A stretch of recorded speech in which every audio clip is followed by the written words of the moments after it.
समस्या को समस्या समझना समस्या से बड़ी समस्या है।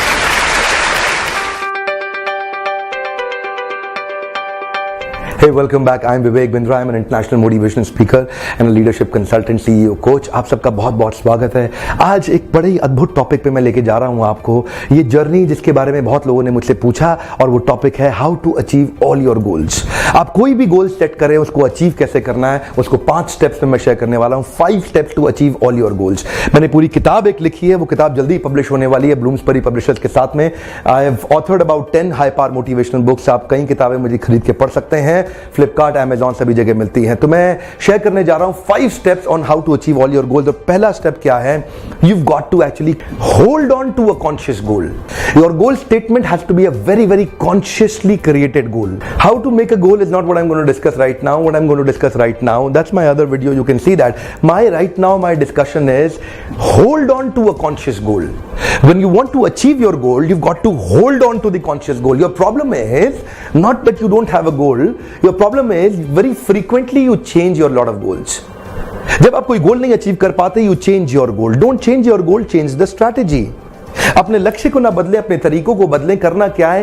Hold on to the conscious goal. That's the first step. Now that you hold on to your conscious goal, now comes the second step, which is called set an unusual reminder mechanism. You've got to actually set an absolutely unusual reminder mechanism, unusual disturbing reminder mechanism. You know why? Because आप बार बार consciously अपने गोल को hold नहीं करेंगे। आपकी आदत है अपने गोल को भूल जाते हैं। आप क्या, दुनिया के जितने 99% लोग हैं उनके बारे में बताया गया है कि they don't hold on to their conscious goal. What do they do is, या तो वो गोल नहीं बनाते, या बनाते हैं तो बार बार बदल देते हैं। So my request to you is hold on to a conscious goal and set an unusual reminder mechanism, ताकि वो गोल आपको बार बार याद आए। फॉर एग्जाम्पल, अपनी घड़ी को उतार के बाएं हाथ से आप दाएं हाथ में पहन लें, and when you wear your watch in a different hand, होगा क्या? अब आप जब समय देखेंगे तो आपको बड़ी तकलीफ आएगी, क्योंकि बार बार आप बायां हाथ देखते थे, अब आप दाएं हाथ से देखेंगे। So what happens is it will remind you कि आपको ये गोल को प्रैक्टिस करना है अपने जीवन में। डिस्टर्बिंग साइन पोस्ट लगा दे अपने रास्ते के अंदर, जहां से आप जाते हैं कुछ अजीब सा ऐसा लगा दें कि ताकि आपको मुड़ के जाना पड़े, जो आपको रिमाइंड करे आपको अपने गोल्स को प्रैक्टिस करना है। एक मिरर को आप कवर कर सकते हैं 80%। एक और एग्जांपल आपसे शेयर कर रहा हूं। आप अपने बाथरूम के शीशे को 80% कवर कर दें। आपको मॉर्निंग में शेव करते वक्त आपको टेढ़ा मेढ़ा होना पड़ेगा, उससे आपको तकलीफ होगा। वो आपको रिमाइंड करेगा आपको अपने गोल्स को प्रैक्टिस करना है। सेट सम अनयूजुअल डिस्टर्बिंग साइन पोस्ट। आप अपने मोबाइल के या डेस्कटॉप के वॉलपेपर को बहुत अनयूजुअल कर दें, अजीब सा रंग बना दें, जिससे आपको बड़ी तकलीफ हो पड़ते वक्त। आप अपने व्हाट्सएप के वॉलपेपर को चेंज कर दें और उसमें एक स्टेटमेंट लिख दें, जिससे आपके मैसेजेस को पढ़ने में आपको कठिनाई हो। द मोमेंट जितनी बार आपको रिमाइंडर मिलेगा, उतनी बार आप अपने गोल पे वापस जाएंगे। It is said if you practice your goal statement for 66 days, if you convert that into an actionable behavior for 66 days, वो आपके हैबिट में कन्वर्ट हो जाएगा। You might think कि इसकी जरूरत है क्यों? इसकी जरूरत है because psychologists say they talk about your hedonic adaptation. Hedonic adaptation का अर्थ क्या है? एक व्यक्ति के मेंटल पैटर्न्स इतने बार बार इतनी आसानी से सेटल हो जाते हैं, जब एक काम को आप 8-10 बार करते हैं तो उस काम के अंदर एंथुसियाज्म, एक्साइटमेंट और हैप्पीनेस रिड्यूस हो जाता है। सैलरी हाइक बढ़ने के बाद, आपकी सैलरी बढ़ने के बाद पहले 2 महीने तो आपको अच्छा लगेगा, उसके बाद आपके लिए बिल्कुल यूजुअल एवरेज हो जाएगा।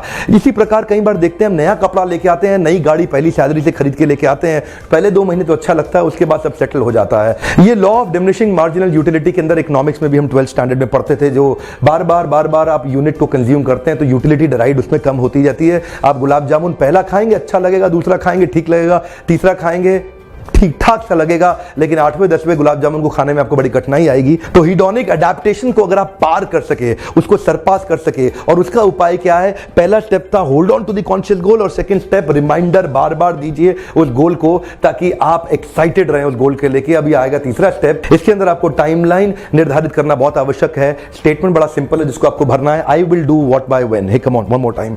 आई will do what by when. I will do what by when. मैं क्या करूंगा, कब तक करूंगा, क्या करूंगा, कब तक करूंगा। वो 5 एक्टिविटी और उसको टाइमलाइन देना पड़ेगा, ताकि आप उसको क्लोज कर सकें, उस समय के अंदर क्लोज कर सकें, निर्धारित समय में क्लोज कर सकें। आई will do what by when is important thing. ये जो आई will do what by when है, ये तभी सफल होगा जब आपके क्रिटिकल सक्सेस फैक्टर्स बन जाएंगे। क्रिटिकल सक्सेस फैक्टर्स ये वो होते हैं, यानी कि ये आपने 4-5 काम किए, आपको सक्सेस निश्चित मिलेगी। वो आपको आइडेंटिफाई करना है। वो कौन से 5 काम हैं जो इतने क्रिटिकल हैं कि आपको करते ही सक्सेस मिल जाएगी। वो 5 कार्य आपको आइडेंटिफाई करने हैं। अगर आप पढ़ रहे हैं, आप स्टूडेंट हैं, आप कॉर्पोरेट में हैं, आप बिजनेसमैन हैं, एंटरप्रेन्योर हैं, हर एक के लिए क्रिटिकल सक्सेस फैक्टर्स बहुत महत्वपूर्ण है। कुछ चीजें ऐसी एक्टिविटीज जो बहुत महत्वपूर्ण है, उनको करते ही आपको सक्सेस मिलती है। वो क्रिटिकल सक्सेस फैक्टर्स आइडेंटिफाई करके आपको अपने टाइमलाइन एस्टैब्लिश करके उन एक्शनेबल्स को रोज करना है। Fourth step is very powerful, constant review mechanism with a score board. Hey come on, constant review mechanism with a score board. आपके पास हर एक्टिविटी को रोज आपको मेजर करना है, एक रिव्यू मैकेनिज्म तैयार करना है। तो ये क्रिटिकल सक्सेस फैक्टर्स को भी आपको मेजर करना है और क्रिटिकल सक्सेस फैक्टर्स के रिजल्ट्स को भी मेजर करना है। यानी कि दो प्रकार के स्कोर आपको अपने स्कोर बोर्ड पर डालने हैं। एक हो गया आपका एफर्ट स्कोर, एक हो गया रिजल्ट स्कोर। एफर्ट स्कोर को भी आपको कंट्रोल में लाना है, रिजल्ट स्कोर को भी कंट्रोल में लाना है। एफर्ट स्कोर वो है जितनी आपने मेहनत करी, रिजल्ट स्कोर में वो आएगा जो आपका आउटपुट निकल करके आया। फॉर एग्जांपल, कितना मेहनत किया और कितना रिजल्ट आया, ये दोनों अलग अलग तरीके के स्कोर होते हैं। उदाहरण के रूप में आपने कितना ट्रेडमिल पे भागे, ये एफर्ट स्कोर है। कितना वजन कम हुआ, वो रिजल्ट स्कोर है। आप क्रिकेट का मैच खेल रहे हैं और 5 ओवर में 30 रन चाहिए, तो आपको 6 बॉल पर ओवर मारने हैं, ये एफर्ट स्कोर है। 30 रन पूरे हो गए, वो रिजल्ट स्कोर है। आपकी गाड़ी बार बार खराब हो रही है, वो आउटपुट रिजल्ट है। आप कितनी बार नियमित रूप से उसकी सर्विस करा रहे हैं, वो एफर्ट है। अगर आप एफर्ट को कंट्रोल कर लेंगे तो रिजल्ट अपने आप कंट्रोल में आ जाएगा। तो आपको अपने एफर्ट स्कोर को कंट्रोल करना है, रिजल्ट स्कोर को कंट्रोल में लाने के लिए तो आपको दोनों स्कोर लिखने होंगे आपके स्कोर बोर्ड में, आपके क्रिटिकल सक्सेस फैक्टर्स के ऊपर। जो आपके क्रिटिकल सक्सेस फैक्टर्स हैं वही आपको हेल्प करेंगे हमेशा आपको प्रगति करने के अंदर। कांस्टेंट रिव्यू मैकेनिज्म आपको ट्रैक पे रखने वाला है। कांस्टेंट रिव्यू मैकेनिज्म आपको भटकने नहीं देगा, आपको बार बार आपके गोल पे लेके आएगा। आपको पता चल जाएगा कि ये आपको अचीव करना है और ये आपका गैप है और आप अपने गैप को अचीव कर सकेंगे। पांचवा पॉइंट बहुत महत्वपूर्ण है, आपके अकाउंटेबिलिटी स्ट्रक्चर्स।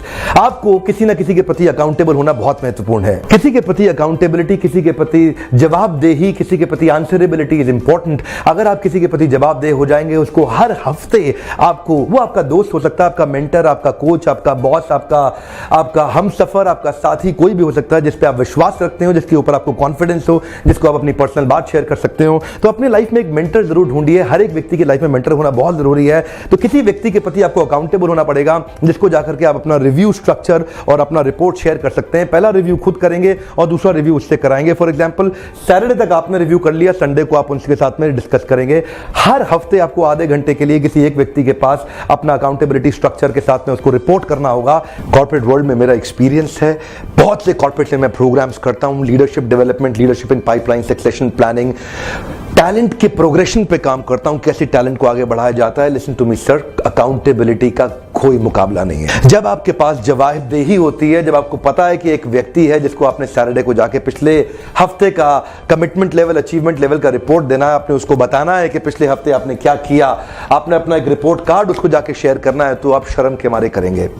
पहला हफ्ता नहीं कर पाएंगे, दूसरा हफ्ता आप बेशर्म होकर कर लेंगे, लेकिन तीसरे चौथे हफ्ते में आप नहीं बच पाएंगे। आपके पास जीवन में एक व्यक्ति, एक मेंटर, एक कोच, एक टीचर, एक गाइड, एक काउंसलर, एक मेंटर होना बहुत आवश्यक है, जिसके प्रति आप अकाउंटेबल हो, जिसको जाके आप रिपोर्ट करें, हर हफ्ते बताएं उनको। आप अपने गोल्स के नजदीक जाना चाहते हैं तो छोटे छोटे अचीवमेंट जब आप उनसे शेयर करेंगे, ऑफ कोर्स वो एक व्यक्ति ऐसा होना चाहिए जिससे आपको इंस्पिरेशन मिले, ऐसा व्यक्ति होना चाहिए जिस पे आप ट्रस्ट कर सकें, क्योंकि आप अपने हृदय की बात तभी खोल पाएंगे जब वो ट्रस्टवर्दी व्यक्ति होगा। ढूंढिए एक व्यक्ति, कोई जरूरी नहीं है कि उसको नॉलेज हो आपके डिपार्टमेंट की, कोई जरूरी नहीं है कि उसके पास फंक्शनल नॉलेज हो, पर वो व्यक्ति होना चाहिए जिसके प्रति आप जवाबदेह महसूस करें और जो व्यक्ति कमिटेड हो आपका ध्यान रखने के लिए, आपको डेवलप, कल्टीवेट करने के लिए, और आप उसकी बात सुनते हो। ऐसा नहीं है कि वो आपको कोई गाइडेंस दे और आप उसकी बात ना सुने। तो अकाउंटेबिलिटी की मदद से आप जाकर के रिव्यू कर सकेंगे। पहला रिव्यू खुद, दूसरा रिव्यू वो आपके साथ में करेंगे, वो आपको कुछ फीडबैक देंगे। इंटेलिजेंट व्यक्ति, कोई अपना एक ऐसा मेंटर ढूंढिए जिसके प्रति आप अकाउंटेबल हो। इस तरह से क्या होगा, आप ट्रैक पे रहेंगे। बेनिफिट क्या है, you are on the track.